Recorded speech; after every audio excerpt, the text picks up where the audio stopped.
Assalamualaikum warahmatullahi wabarakatuh.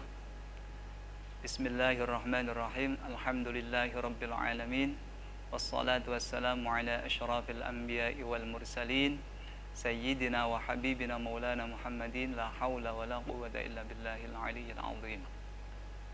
Puji syukur kehadirat Allah Subhanahu wa taala. Alhamdulillah pada sore hari ini kita bisa berjumpa kembali dalam program yang sangat spesial di bulan Ramadan, yakni program Ramadan Menyapa yang diselenggarakan oleh Lembaga Penelitian dan Pengabdian kepada Masyarakat Yayan Syekh Nurjati bekerja sama dengan Radar Cirebon Televisi.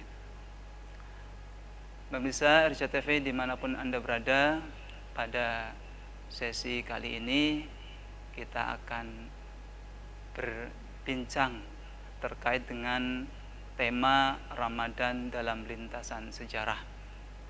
Alhamdulillah telah hadir di tengah-tengah kita narasumber kita. Beliau adalah Wakil Direktur Pasca Sarjana Yayan Syekh Nurjati Cirebon, Bapak Kiai Haji Didin Nurul Rosidin, MA PhD. Beliau juga pengasuh Pondok Pesantren Al-Mutawali Kuningan. Sebelumnya kita sapa beliau. Assalamualaikum. Waalaikumsalam warahmatullahi wabarakatuh. Alhamdulillah. Ya, alhamdulillah. Gimana kabarnya Pak Kiai? Alhamdulillah sehat. Ya, alhamdulillah semangat sehat. Terus. Semangat, lancar puasanya. Di Insya hari Allah, yang ke-24 ini. Ya, insyaallah. Alhamdulillah Pak Dokter.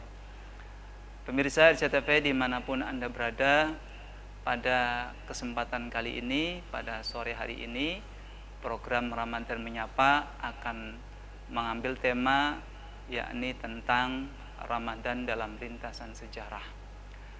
Mungkin kita langsung saja serahkan kepada beliau narasumber untuk menyampaikan materi sebagai mukadimah dalam sesi kali ini. Kami persilahkan, mangga Pak Dokter. Baik, terima kasih Pak Kiai Ismail yang sudah memberikan kesempatan kepada saya. Pemirsa RCTV yang dirahmati Allah Subhanahu wa taala, alhamdulillah, alhamdulillahirabbil alamin, wa bihi nasta'inu ala umuri dunya waddin. Asyhadu an la ilaha illallah wahdahu la syarikalah wa asyhadu anna Muhammadan abduhu wa rasuluh. Allahumma shalli ala sayyidina Muhammad wa ala alihi wa sahbihi ajmain, amma ba'd. Yang saya hormati Pak Kiai Ismail yang dengan setia mengawal program Ramadan Menyapa ini dari hari pertama sampai hari sekarang. Alhamdulillah telah berjalan begitu lancar. Dan juga pemirsa RCTV yang setia dan budiman yang selalu mengikuti program ini dengan setia. Semoga apa yang kita lakukan saat ini itu menjadi bagian dari bentuk ketaatan kita kepada Allah Subhanahu wa taala. Di bulan yang penuh berkah dan suci ini, tentu setiap derak dari kita, setiap detik waktu yang kita gunakan untuk ibadah, insya Allah akan dicatat oleh Allah Subhanahu wa taala sebagai amal ibadah kita. Nanti menjadi bukti kita akan ketaatan di hadapan Allah Subhanahu wa taala di yaumil mahsyar dan yaumil jaza. Amin ya rabbal alamin. Pemirsa yang dirahmati Allah Subhanahu wa taala, pada sore ini kita akan membahas tentang Ramadan dalam lintasan sejarah. Mungkin nampaknya aneh dengan judul ini karena biasanya kalau berbicara Ramadan itu sekitar nilai-nilai pendidikan dalam Ramadan, kemudian pahala puasa dalam Ramadan, kemudian syarat, rukun dan sebagainya terkait dengan ibadah. Tetapi kali ini kita akan membahas justru Ramadan dalam lintasan sejarah. Ini kita merujuk sebenarnya pada ayat suci Al-Quran yang sangat populer dan selalu dibaca pada setiap event, ya, setiap momentum yang ada di bulan Ramadan. Surat Al-Baqarah ayat 183 yang berbunyi, A'udzubillahi minasyaitonirrajim, Bismillahirrahmanirrahim. Ya ayyuhalladzina amanu kutiba alaikumusiyam kama kutiba alal ladzina min qablikum la'allakum tattaqun. Wahai orang yang beriman, telah diwajibkan kepada kalian untuk berpuasa sebagaimana telah diwajibkan kepada umat-umat sebelumnya, ayat ini jelas pada bagian yang kedua, yaitu telah diwajibkan kepada umat sebelumnya. Artinya ibadah puasa bukanlah kewajiban eksklusif bagi orang muslim saja, yaitu umat Nabi Muhammad SAW, tetapi juga ibadah-ibadah untuk umat-umat sebelumnya.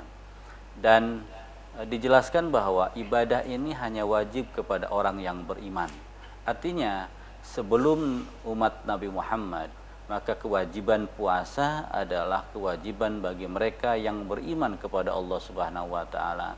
Kita kenal ada puasa Nabi Adam yang dilaksanakan setiap 3 hari dalam sebulan di pertengahan. Kemudian kita kenal juga puasa Nabi Daud, atau puasa itu juga ada puasa agung, ada puasa Sabat, kemudian di Hindu bahkan dan Buddha juga ada puasa, ya. Jadi ibadah ini dalam konteks ibadah puasa bukanlah hanya kewajiban eksklusif umat Islam. Poin yang kedua yang ingin saya garis bawahi masih terkait dengan rangkaian dari Al-Baqarah 183 sampai 185 adalah bahwa di bulan ini paling tidak ada satu peristiwa agung yang menandai akan diangkatnya Muhammad sebagai nabi sekaligus Rasulullah. Yang kedua adalah turunnya bukti akan kenabian beliau, ya, yaitu Al-Quran, sebagaimana dinyatakan dalam surat Al-Baqarah ayat 185 yang berbunyi, A'udzubillahi minasyaitonirrajim, Bismillahirrahmanirrahim, Syahrul Ramadan alladzi unzila fihil Quran hudal linnasi wa bayyinatin minal huda wal furqan. Sementara di ayat yang lain juga dijelaskan, bahkan dalam satu surat Al-Qadr, ya, yang kemudian seringkali dirayakan sebagai malam Lailatul Qadar, dan merujuk kepada surat ini, A'udzubillahi minasyaitonirrajim, Bismillahirrahmanirrahim, Inna anzalnahu fi Lailatul Qadr wa ma adraka ma Lailatul Qadr, Lailatul Qadri khairu min alfi syahr, tanazzalul malaikatu waruha min alfi, dan lain sebagainya. Jadi ayat ini, surat ini menunjukkan bahwa ada sebuah peristiwa besar pada bulan Ramadan ini, yaitu turunnya Al-Quran. Dan turunnya Al-Quran ini tidak hanya di dua surat, di Al-Baqarah ayat 185 dan surat Al-Qadr saja, tetapi di ayat-ayat yang lain menunjukkan itu. Misalnya di Ad-Dukhan, ya, yang dinyatakan bahwa Lailatul Qadar sebagai Lailah Mubarakah, Inna anzalnahu fi Lailatin Mubarakah misalnya, ya. Nah, jadi dengan kata lain bahwa berbicara tentang ibadah puasa adalah ibadah yang sudah menyejarah. Artinya ibadah ini telah diwajibkan kepada umat-umat sebelum Nabi Muhammad. Dan jujur bisa dikatakan bahwa banyak sekali ajaran-ajaran Islam yang merupakan kelanjutan dari ajaran Nabi sebelumnya. Misalnya yang paling populer, ya, dan ini mendekati akan kita laksanakan dan sekarang mulai heboh, ya, yaitu ibadah haji misalnya. Ibadah haji adalah ibadah yang pada awalnya dilakukan oleh Nabi Ibrahim alaihissalam, yang kemudian diabadikan oleh kita dalam bentuk pelaksanaan ibadah haji setiap tahunnya, ya, termasuk yang kedua adalah puasa. Jadi ibadah puasa tidak saja terkait dengan bagaimana menunjukkan kita ketaatan kepada Allah sebagai hambanya, tetapi juga ibadah yang menunjukkan akan rentetan ajaran dari nabi-nabi sebelumnya dengan sekarang umat Islam. Jadi bisa dikatakan bahwa ibadah puasa begitu menyejarah. Kemudian yang kedua adalah bahwa berbicara tentang ibadah puasa khususnya di bulan Ramadan juga terkait dengan berbagai macam peristiwa sejarah. Nah, salah satu peristiwanya adalah yang tadi sudah disampaikan, yaitu turunnya Al-Quran. Turunnya Al-Quran memiliki makna yang luar biasa, tidak hanya menunjukkan legalitas Nabi sebagai Nabi dan Rasul, tetapi juga sebagai pedoman yang nanti akan dipegang di kemudian hari. Ya, kemudian yang lainnya adalah peristiwa yang terkait dengan Perang Badar. Punten, ya. Pak Dokter, Yo. Sepertinya kita harus break. Oh, baik. Baik, mungkin saya terlalu bersemangat, ya. Sangat menarik sekali ya, pembahasan kita, ya, terkait dengan Ramadan, berkaitan dengan sejarah. Ternyata tidak hanya terkait dengan ibadah saja, Pak Dokter. Baik Pak Dokter, kita break dulu. Baik. Pemirsa RCTV dimanapun Anda berada, kita break sebentar menyaksikan pariwara yang akan lewat berikut ini.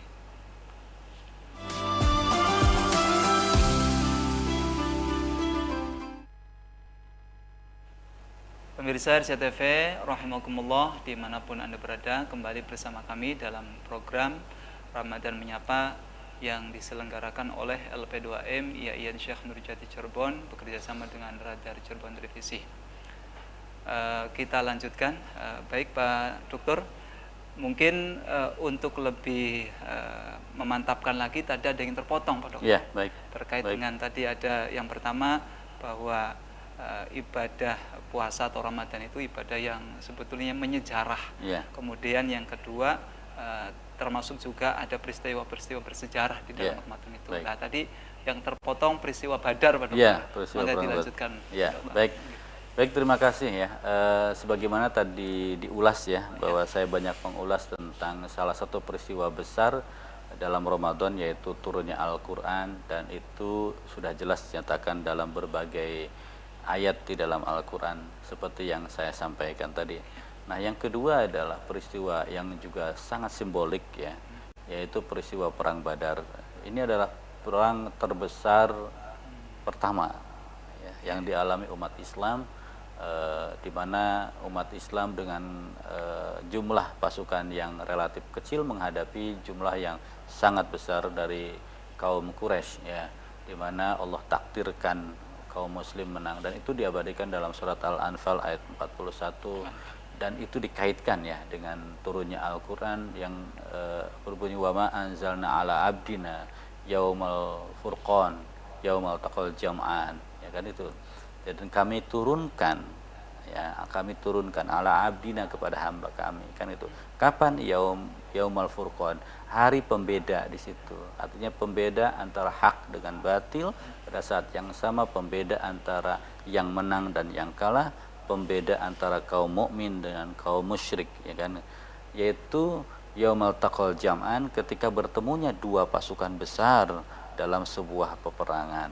Nah, ini peristiwa diabadikan sekaligus menjadi simbol bagaimana rasa percaya umat Islam. Bayangkan saja, selama hampir, kalau Perang Badar ini terjadi pada tahun kedua Hijriah, itu berarti kalau dihitung dengan kapan mulai Nabi memperoleh wahyu dan bagaimana Nabi berjuang di Makkah selama hampir kurang lebih 12 tahun ditambah 2 tahun, jadi selama 14 tahun kaum muslim itu ingin memastikan apakah benar atau tidak ajaran yang diajarkan oleh Nabi. Tentu betul kalau secara keyakinan selesai, tetapi kan bentuk dalam bukti sejarahnya apa nih? Bukti dari bahwa kemenangan itu ada, dan itu adalah disimbolkan dalam Perang Badar. Dan kita tahu tidak ada peristiwa di muka bumi ini tanpa takdir dari Allah Subhanahu wa Ta'ala, kan gitu. Jadi sekali lagi, dan Perang Badar ini terjadi di bulan Ramadan. Ya, banyak riwayat yang mengatakan perang ini terjadi pada tanggal 17 Ramadan, para hari Jumat tahun 2 Hijriah. Ya, sehingga dari situ kemudian banyak ulama meyakini bahwa Al-Quran diturunkan pada malamnya. Itulah malam nuzul Quran, itu malam 17 ini. Jadi malam tanggal 17 atau malam 17 itu ada dua peristiwa besar yang terjadi. Pertama, turunnya Al-Quran, dan yang kedua itu adalah menangnya kaum muslim atas kaum kafir ya pada Perang Badar. Itulah mengapa saya sebut bahwa Ramadan itu adalah puasa yang menyejarah. Ya, bukan puasa tanpa landasan sejarah gitu ya. Tapi justru puasa yang menyejarah.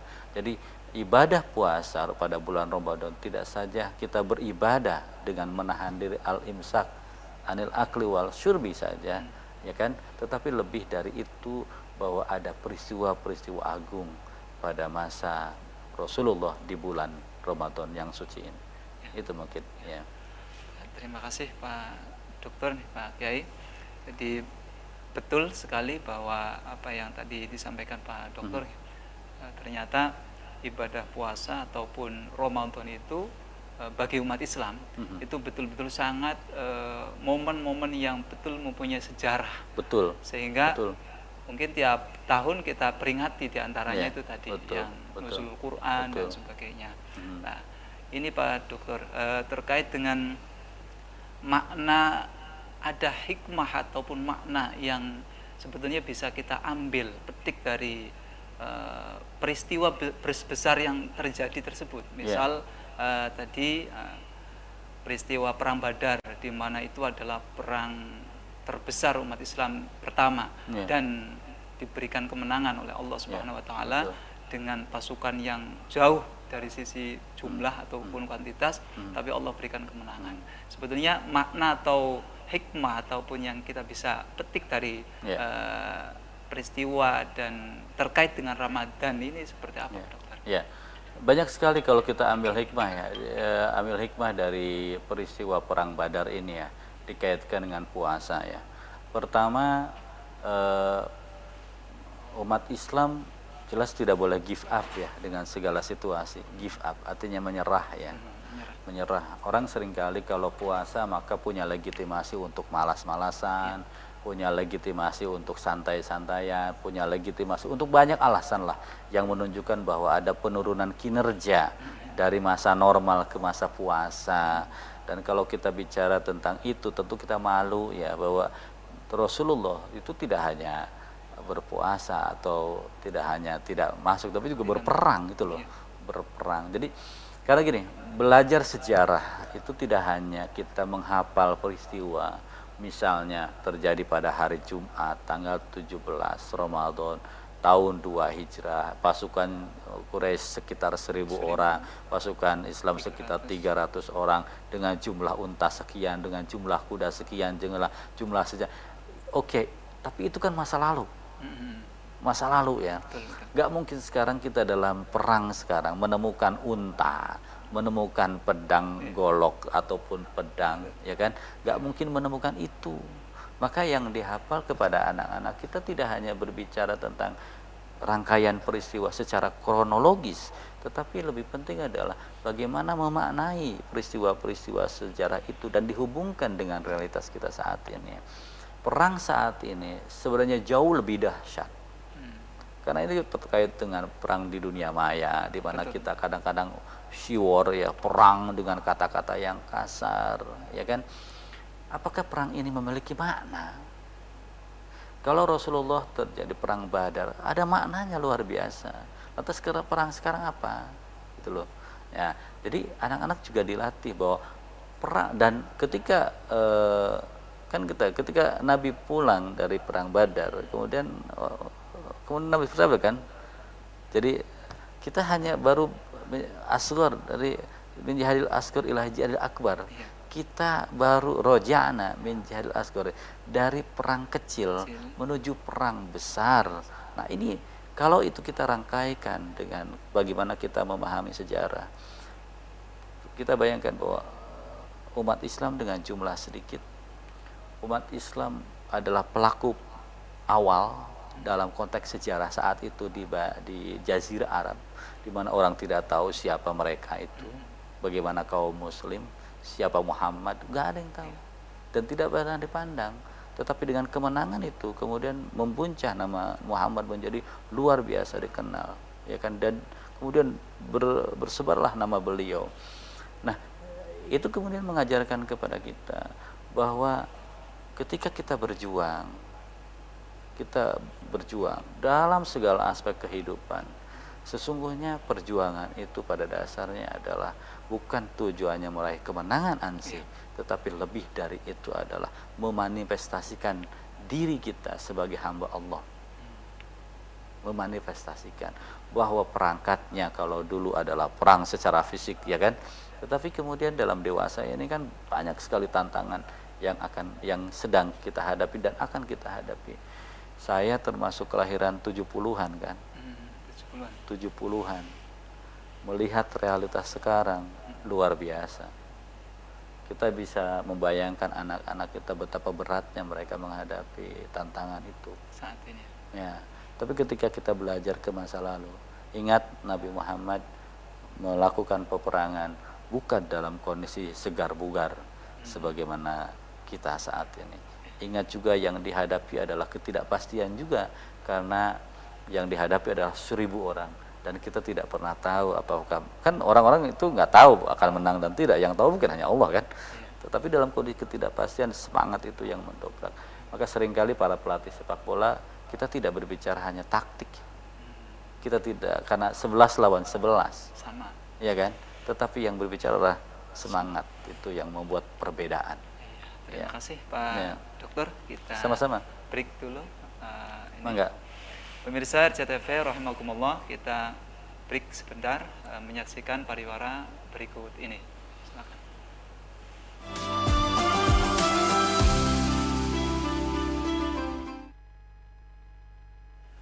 Pemirsa RCTV rahimakumullah, kembali bersama kami dalam program Ramadan Menyapa dengan tema Ramadan dalam lintasan sejarah. Kita lanjutkan. Pak Dokter, tadi disampaikan banyak sekali terkait dengan peristiwa, salah satu peristiwa yang terjadi di bulan Ramadan, yakni peristiwa Perang Badar. Tadi dari sisi sejarahnya, kemudian dari sisi makna tadi sudah disampaikan. Nah, kita lanjut ke peristiwa besar yang berikutnya, yakni tentang terkait dengan turunnya Al-Qur'an. Ya, ini sebetulnya makna dibalik ini hikmah dibalik Allah menurunkan di bulan Ramadan, bahkan bertepatan tadi ada pendapat di 17 Ramadan bertepatan dengan peristiwa Badar dan sebagainya. Sebenarnya makna turunnya Al-Quran di bulan Ramadan itu seperti apa Pak Dokter? Ya, yang pertama sudah pasti bahwa itu menunjukkan keistimewaan bulan ini. Oh iya, betul. Maka bulan ini seringkali disebut Sayyidus Syuhur ya. Jadi sebaik-baiknya bulan, dan hanya 1 bulan di antara 11 bulan yang lain. Jadi dengan kata lain, bulan ini adalah kesempatan bagi kita semua untuk memanfaatkan semaksimal mungkin apa yang bisa kita lakukan ya. Dan kalau berharap bahwa di bulan yang lain akan sama, tentu berbeda. Itu yang pertama. Jadi ketika kita karena kita seringkali berdoa ya, setiap kali Rajab itu sudah kita berdoa ya kan. Kita berdoa kepada Allah agar kita juga diampuni bulan Rajab. Kemudian pada ujungnya adalah kita berdoa untuk supaya sampai kepada bulan ini. Artinya bulan ini kan dipandang sebagai puncak dari segala hal yang terkait dengan kehambaan kita kepada Allah Subhanahu wa taala. Itu yang pertama. Yang kedua, bahwa Quran itu juga terkait dengan peristiwa. Ya, terkait, dan sekaligus juga puasa juga terkait dengan peristiwa. Ya, kan kita mempelajari Al-Quran tidak hanya hafal Al-Quran, ya kan, tetapi juga maknanya dari Al-Quran itu. Nah, berbicara tentang makna kan tidak bisa tidak kecuali kita mempelajari hadis, mempelajari sejarah, gitu. Jadi dengan yang seperti yang saya ungkapkan bahwa Ramadan ini menyejarah, itu adalah bagaimana kita memahami setiap peristiwa dalam ajaran Islam itu juga tidak lepas dari dua sumber yang lain selain Al-Quran. Kan kita banyak sekarang orang merasa sudah selesai hafal Al-Quran, sudah selesai, ya kan? Karena kalau menghafal Al-Quran akan dijamin salah satu di antara keluarga dari 10 orang akan dijamin masuk surga. Ya, itu tidak salah. Itu tidak salah. Tapi ingat pesan Nabi pada Haji Wada, taraktu fikum amroini ma in tamassaktum bihima lan tadillu abadan, kitabullah wa sunnata rasulullah. Rasulullah sudah jelas menegaskan taraktu fikum amroini. Amroini tidak amrun wahid. Tidak amrun wahid dan tidak, tapi amroini. Taraktu, aku telah tinggalkan di antara kalian amroini, 2 hal. Ya, lan tadillu abadan, kalian tidak akan pernah tersesat selamanya jika memegang keduanya. Memegang keduanya, bukan hanya satu. Ya, tidak, memegang keduanya, yaitu Al-Quran dan Sunnah Rasulullah. Dan berbicara tentang Sunnah Rasul, itu kan berbicara tentang peristiwa dalam sejarah, berbagai macam peristiwa sejarah. Ya, memang seringkali kan Sunnah kemudian diringkas menjadi hadis. Sebenarnya kan Sunnah itu segala peristiwa yang ada pada masa Rasul, ya kan, bahkan segala tradisi, kebiasaan yang ada pada masa Rasul yang memang dibenarkan oleh Rasul. Nah, Hadis juga kan ma'udhifa ila Rasulullah min qaulin au fi'lin au takririn au sifatin, kan gitu. Jadi segala hal yang disandarkan kepada Nabi, ya, dalam bentuk ucapan, dalam bentuk perbuatan. Ucapan itu sejarah. Ya, ucapan itu sejarah. Sekaligus menyejarah. Perbuatan itu sejarah dan menyejarah. Takrir itu, keputusan itu sejarah dan juga menyejarah. Sifat juga sejarah. Karena sifat itu ada dalam konteks sejarah. Jadi berbicara tentang hadis atau sunnah adalah berbicara sejarah. Maka yang ingin saya garis bawahi kenapa juga kita berbicara tentang puasa dalam lintasan sejarah, intinya adalah bahwa ketika kita belajar tentang puasa itu tidak hanya sebatas ibadah kita menahan itu saja, tetapi kesempatan kita juga untuk melakukan refleksi atas segala peristiwa sejarah yang terjadi pada masa Nabi, dan itu bisa menjadi rujukan kita.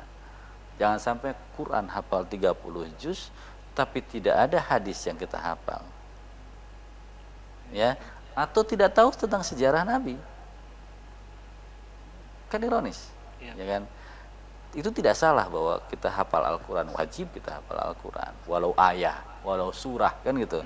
Harus kita hafal Al-Quran. Masa nggak ada hafal satupun, misalnya satu ayat, pasti kita hafal, ya. Tetapi itu tidak cukup. Yang berikutnya adalah karena yang ditinggalkan oleh Nabi adalah dua warisan agung, yaitu Al-Quran dan As-Sunnah. Dan berbicara tentang sunnah sendiri, itu kan banyak fungsinya kan terhadap terhadap Al-Quran. Ada bayanut tasyri'ah, menjelaskan tasyri'ah, ya kan, tentang persyariatan. Bayanut tafsir, kan, menjelaskan tafsirnya, tafsilnya bagaimana. Karena tidak semua ada dalam Al-Quran, maka ada penjelasannya dalam hadis, ya kan. Kita ingat cerita Mu'adz bin Jabal, kan, ketika beliau akan dikirim ke Yaman, ditanya oleh Rasulullah, apa yang kamu lakukan ketika ada sesuatu misalnya. Maka pertama, kitab Allah, Al-Quran. Kemudian kalau tidak, ya kepada Rasulullah. Baru yang kedua ajtahidu, kan. Jadi di situ dua hal yang kita perlu pelajari. Maka saya kenapa sekali lagi judulnya puasa dalam lintasan sejarah. Jangan sampai kita berbicara puasa itu hanya berbicara tentang sah batalnya puasa, ya kan. Terus kemudian ibadah-ibadah yang hanya sebatas mahdoh saja. Tetapi kita lupa bahwa puasa juga ada dalam sejarah, dan puasa juga menyejarah. Yang dari itu kita bisa mengambil banyak pelajaran yang lebih dalam lagi tentang puasa ini, ya. Itu mungkin Sebenarnya kalau dilihat dari sisi perintah yang ada di dalam Al-Quran, juga sebenarnya tadi yang sudah disampaikan Pak Dokter, kutiba alaikumussyam kama kutiba alal ladzina min qablikum. Itu sebenarnya menunjukkan bahwa ada dimensi waktu di situ, dimensi waktu, dimensi tempat, dimensi ruang yang menunjukkan bahwa perintah puasa, perintah Ramadan itu punya sejarah dan bersejarah, bahkan menyejarah. Ini ya, menarik sekali ini. Ya, di 180 kan ada Syahrul Ramadan alladzi unzila fihil Quran. Unzila itu kan jelas sejarah. Hanya betul bahwa di dalam tafsir kan terjadi perbedaan. Ada kata anzala, ada nazala. Inna nazzalna dzikra wa inna lahu lahafidun. Ini di tafsir Marogi itu jelaskan bahwa anzal itu adalah Quran, langsung dari Lauhul Mahfuz ke Baitul Izzah, dan itu terjadi pada malam Lailatul Qadar, ya. Tetapi dalam proses berikutnya menyejarah. Quran turun selama kurang lebih 22 tahun lebih. Artinya ke 22 tahun kan bicara tentang ruang, bicara tentang waktu, bicara tentang pelaku, bicara tentang event, peristiwa. Ya, bahkan kalau bicara Al-Quran ada asbabun nuzul. Asbabun nuzul jelas dimensi ruang dan waktu, termasuk aktornya juga ada, gitu. Ya, itu menarik sekali nih Pak Dokter. Pemirsa RCTV dimanapun Anda berada, juga bisa berdialog, ya, interaktif dengan kami di sini di studio dengan menghubungi nomor telepon yang tertera di layar kaca Anda. Pak Dokter, sepertinya kita harus break dulu. Baik. Ini, siap. sebetulnya luar biasa ini. Senang sekali ini diskusi Ya. tentang ini sejarah. Ya. Pemirsa RCTV, kita sebentar menyaksikan pariwara yang berikut ini.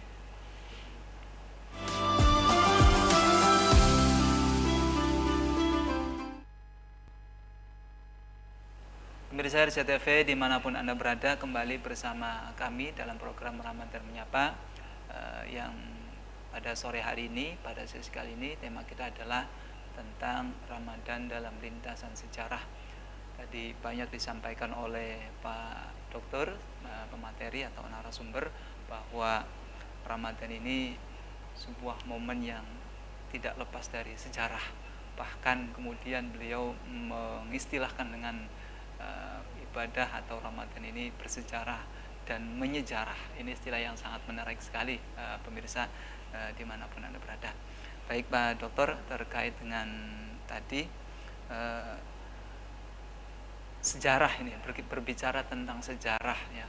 Kalau kita lihat fenomena adanya yang terjadi di masyarakat, di realitas itu biasanya banyak lebih condong atau lebih memfokuskan belajar tentang, ya taruhlah misalkan Al-Quran, belajar membaca, belajar menghafal, kemudian tentang belajar fikih, belajar ibadah dan sebagainya ya, termasuk juga saya dulu pernah di madrasah itu belajar sejarah. Itu bukan sejarah tentang terkait dengan bukan sejarahnya itu sejarah sejarah kebudayaannya, sejarah ininya dan sebagainya.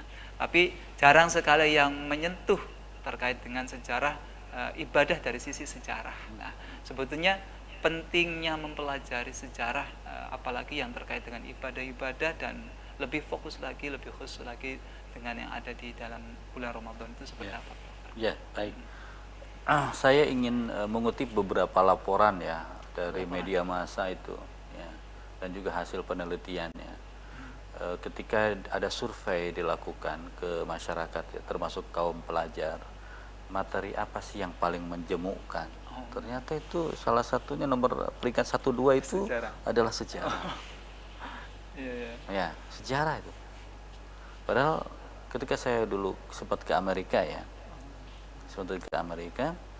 saya tanya apa sih materi yang di UN kan, kalau ada UN katanya, ada national exam gitu di Amerika. Mereka bilang writing, reading, math, matematik, dan yang ketiga adalah sejarah, keempat sejarah. Sejarah ya. Iya kan? Artinya bangsa-bangsa yang sudah maju justru menempatkan sejarah. Dan kalau misalnya kita ke perguruan tinggi besar, misalnya di Leiden itu, apa sih fakultas yang paling banyak mahasiswa? Ya fakultas terkait dengan sejarah, sastra. Karena ini terkait dengan zauk ya, rasa patriotisme, rasa bangga, itu loh, itu terkait dengan itu. Nah, maka ketika kemudian saya melihat realitas ya, ada ironis kan. Satu sisi saya melihat di luar kok sejarah itu sangat penting sekali gitu kan. Sementara di sisi yang lain kita melihat di Indonesia justru pelajaran sejarah itu menjadi nomor 1-2 antara 1-2 yang paling menjemukkan. What went wrong kalau Bernard Lewis mengatakan? Apa yang salah ini dengan ini semua?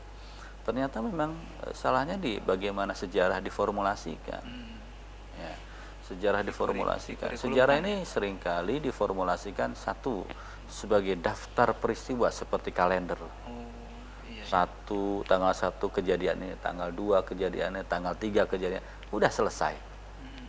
Seperti yang saya sebut tadi. Menarik. Jadi ketika belajar sejarah Ramadan, ya peristiwanya Perang Badar, tanggal sekian, bulan sekian, tahun sekian, pasukan sekian, udah selesai. Ya kan? Itu selesai di situ. Ya kan? Yang kedua adalah mempelajari sejarah seperti kita masuk ke museum. Yang namanya masuk museum, semuanya nggak ada hubungan dengan kita. Dinosaurus, apa hubungannya dengan kita? Ada nggak dinosaurus di sekitar kita? Nggak ada. Oh, ada dinosaurus, ada binatang gede banget dulu. Hanya itu saja. Ya, ada mumi, oh ada orang sepanjang itu, selesai. Lantas apa maknanya untuk semua? Maka belajar sejarah itu bukan belajar sejarah, tetapi berpikir sejarah. Ya, jadi ini harusnya bukan belajar sejarah, tapi berpikir thinking about history, berpikir tentang sejarah. Ya, bukan hanya learning history, ya, tapi thinking history. Kenapa? Beda dengan mungkin materi pelajaran yang lain yang relatif ada di sekitar kita. Biologi ada di sekitar kita, matematik ada di sekitar kita, bahasa Indonesia ada di sekitar kita. Sejarah tuh nggak ada di sekitar kita.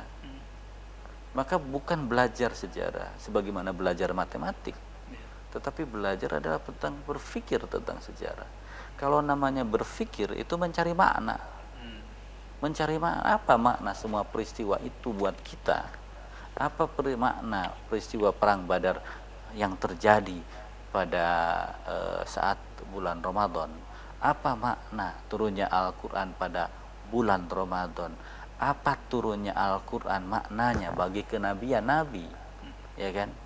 Jadi kalau saya memahami misalnya turunnya Al-Quran itu kan seperti halnya seorang pejabat ya yang diberi SK.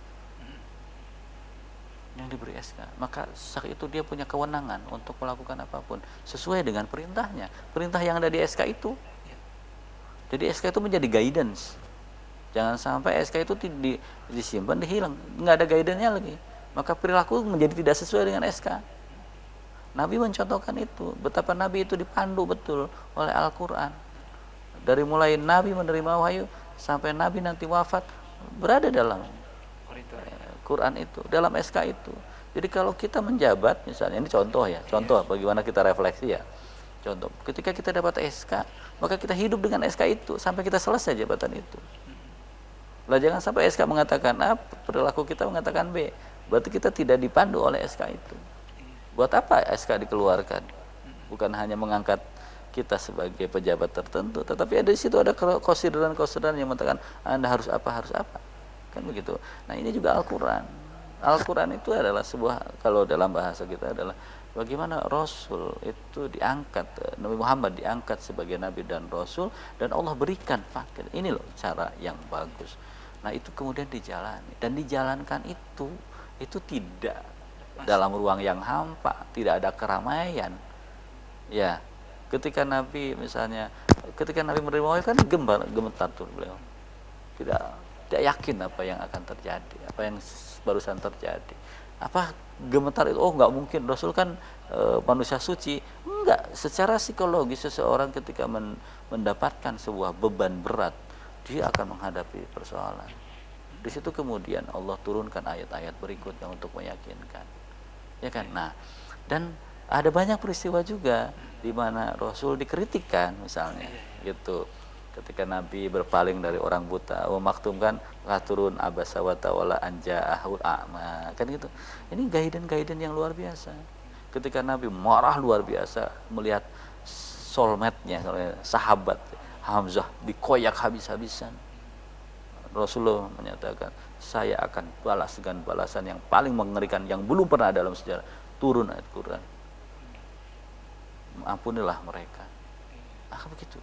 Nah, ini saya bilang bahwa di bulan Ramadan tidak hanya kita membaca Qur'annya juga, tidak hanya membaca Quran, tapi membaca berbagai peristiwa seputar Al-Quran. Itulah kita belajar sejarah, begitu. Termasuk betul di dalam Al-Quran juga banyak ayat-ayat yang itu mencakup terkait dengan peristiwa bersejarah. Iya, betul. Al-Quran menyejarah ya, luar biasa. Jadi sebetulnya semuanya tidak lepas dari sejarah. Iya. Jadi nanti mungkin Ramadan itu tidak hanya berbicara tentang ruku, tapi juga belajar sejarah gitu maksudnya. Meninggalkan makan, minum, dan sebagainya untuk Iran ya. Iya, betul. Ya. Pak Dokter, sepertinya tidak terasa ini kita sudah 60 menit berjalan, dan mungkin barangkali sebagai closing statement, kesimpulan dari Pak Dokter, maka closing statement. Ya, baik. Ya, baik, pemirsa Budiman, pemirsa SCTV Budiman, mohon maaf, tidak terasa tadi bahwa kita diskusi tentang Ramadan ini, terutama bulan Ramadan dengan ibadah puasanya tidak hanya ada dalam sejarah, tetapi menyejarah. Ini memberikan pesan yang luar biasa kepada kita bahwa di bulan Ramadan ini kita juga harus mempelajari sejarah agar pemahaman kita, pemaknaan kita, penghayatan kita terhadap ajaran-ajaran yang diwariskan oleh Rasulullah itu bisa kita pelajari secara lebih mendalam lagi. Hal itu juga sesuai dengan amanat dari Rasulullah di Haji Wada. Taraktu fikum amrayni ma in tamassaktum bihima lan tadillu abadan, kitaballah wa sunnata Rasulullah. Al-Quran itu juga turunnya menyejarah. Kemudian apalagi kalau berbicara tentang sunnah, sunnah adalah peristiwa yang terkait dengan apa yang terjadi pada Rasul. Kalau kita bicara tentang hadis, di situ dimaknai bahwa ma'udifa ila Rasulullah min qaulin au fi'lin au takririn au sifatin. Keempat hal itu juga ada dalam sejarah. Oleh karena itu tidak ada lain kecuali kita mulai mempelajari sejarah secara seksama. Tetapi mempelajari sejarah tidak hanya menghafal peristiwa itu atau membuat daftar rincian peristiwa itu. Yang lebih penting dari itu adalah mari kita berpikir tersadar dengan cara memaknai setiap peristiwa itu, lantas mengambil pelajaran ibroh dari apa-apa yang terjadi untuk menjadi bekal kita dalam menjalani kehidupan, sehingga kehidupan kita diharapkan akan lebih baik lagi dan lebih dekat lagi dengan apa yang Rasulullah SAW ajarkan. Demikian, terima kasih yang dapat saya sampaikan. Semoga bermanfaat dan mohon maaf atas segala kekurangan. Assalamualaikum warahmatullahi wabarakatuh. Waalaikumsalam warahmatullahi wabarakatuh. Terima kasih sekali Pak Dokter. 60 menit seperti terasa sebentar ya. Kurang saya yang mungkin terkait dengan pelajaran sejarah kurang banyak memahami. Jadi ini terima kasih sekali atas ilmunya Pak Dokter. Sama-sama. Pemirsa RCTV dimanapun Anda berada, demikian program Ramadan Menyapa pada sesi sore hari ini. Kami ucapkan terima kasih, dan khususnya kami ucapkan kepada narasumber terima kasih atas berbagai ilmunya, dan kepada pemirsa RCTV dimanapun Anda berada, kami juga mengucapkan terima kasih, dan kami mohon maaf atas segala kekurangan dalam memandu program pada sesi kali ini. Wa'alaikum minkum, wassalamualaikum warahmatullahi wabarakatuh. Waalaikumsalam.